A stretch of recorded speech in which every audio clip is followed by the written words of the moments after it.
Hari ini kita akan bersama-sama belajar tentang IEP atau PPI. IEP atau PPI merupakan singkatan dari Individualized Educational Program atau Program Pendidikan Individualisasi. Nah, ini merupakan alat yang digunakan untuk mengidentifikasi dan mengorganisasi pendidikan sesuai dengan individu yang bersangkutan. Nah, biasanya IEP atau PPI ini bentuknya berupa dokumen tertulis yang dikembangkan dalam suatu perencanaan pembelajaran bagi anak-anak yang memiliki kebutuhan khusus sebagai hasil dari musyawarah dari tim yang bersangkutan. Nah, pertanyaannya adalah siapa tim yang tergabung dalam tim IEP atau PPI? Mereka adalah dokter, kemudian ada terapis, kemudian ada guru, lalu guru bimbingan konseling, kemudian ada guru pendamping, selanjutnya ada orang tua, dan terakhir ada psikolog. Nah, kemudian kita akan berbicara tentang format IEP atau PPI.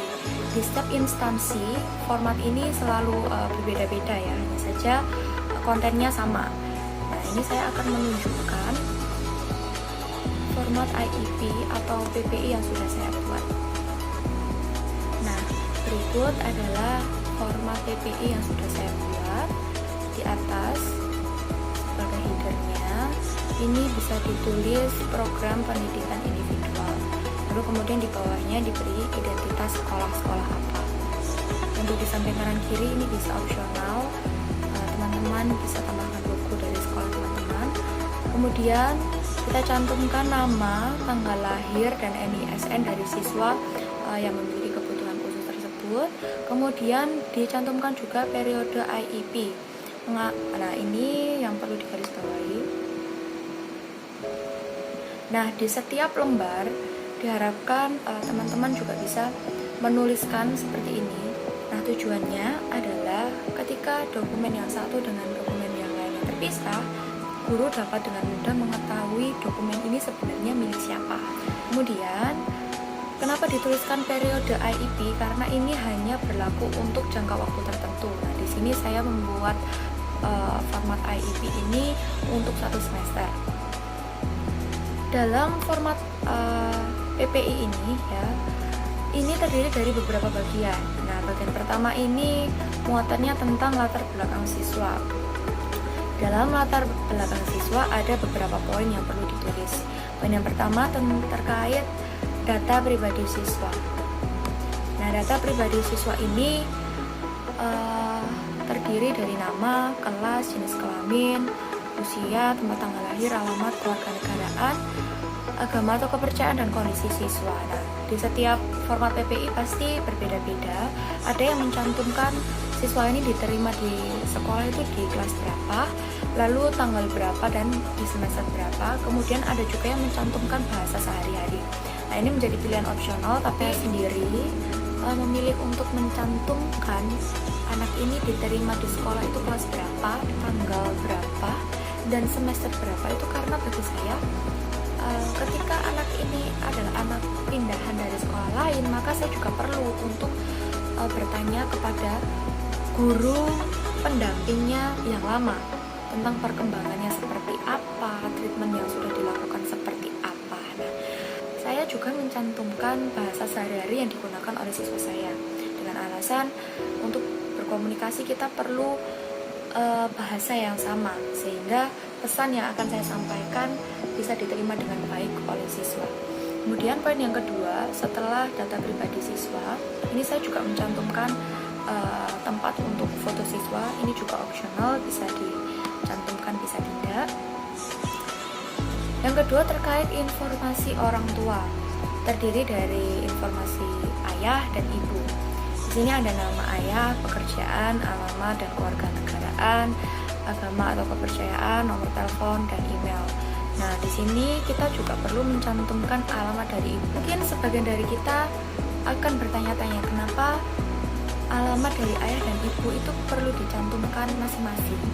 Hal ini tentu saja untuk mengantisipasi apabila orang tua dari anak tersebut tinggalnya berbeda rumah, sehingga kita bisa tahu ketika kita mau menghubungi orang tua, mengirim surat atau informasi dalam bentuk apapun itu, kita bisa tahu di alamat mana yang akan kita tuju. Sehingga perlu dicantumkan alamat masing-masing dari ayah maupun ibu. Kemudian ada juga informasi terkait guru pendamping, terkait juga guru bimbingan konseling, dan juga informasi dokter. Nah, ada satu lagi poin yang penting dalam bagian pertama ini tentang informasi keadaan darurat. Nah, ini perlu dicantumkan dalam pembuatan PPI. Mengapa? Karena ketika anak mengalami keadaan darurat di sekolah, kita bisa langsung tahu kemana kita harus menuju, kita harus menghubungi siapa. Kemudian terdapat poin hasil asesmen siswa. Hasil asesmen siswa ini terbagi menjadi dua. Yang pertama data asesmen formal dan data asesmen informal. Data asesmen formal berasal dari luar sekolah, sedangkan informal berasal dari observasi orang tua dan guru. Pada format PPI ini saya menggunakan perumpamaan nama siswa saya adalah Oishin dengan keadaan siswa disleksia. Nah, data asesmen formal ini terdiri dari tanggal, CA, kemudian nama tes, sumber informasi, dan hasil. Nah, ini perlu dicantumkan tanggal berapa dia tes, lalu CA ini adalah kodenya, kemudian nama tesnya itu apa, sumber informasinya dari siapa, dan kemudian hasilnya seperti apa. Yang kedua adalah data assessment informal ya. Data assessment informal ini diperoleh dari observasi, kemudian orang tua dan juga guru. Nah, ini adalah data informal yang saya pakai. Keterampilan berkomunikasinya anak Oishin bagaimana kita tulis di sini, kemudian keterampilan menulisnya seperti apa, keterampilan literasinya seperti apa, matematikanya seperti apa, akses ke kurikulumnya seperti apa, apakah dia menunjukkan bakat dan minat yang tinggi atau skornya seperti apa, menunjukkan kesenangan dalam bidang apa, kemudian gaya dan minat belajarnya seperti apa, informasi tambahannya juga seperti apa. Nah, kita kemudian masuk ke dalam bagian kedua dalam format PPI ini. Bagian yang kedua dalam format PPI ini adalah kelebihan dan kebutuhan siswa ya. Yang pertama, berbicara tentang kelebihan. Kita menuliskan semua kelebihan yang dimiliki oleh siswa. Misalnya, dalam data ini, Oishin sudah mengenal abjad A sampai Z.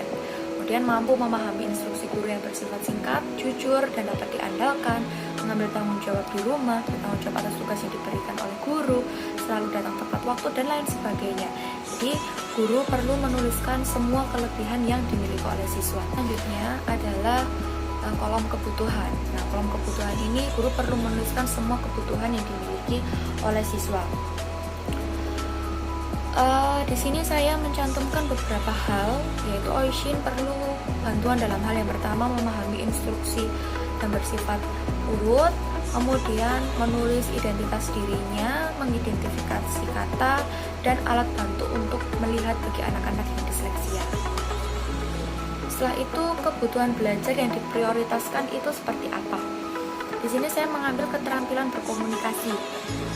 Poinnya adalah keterampilan mendengarkan dan memahami instruksi yang diberikan secara runut.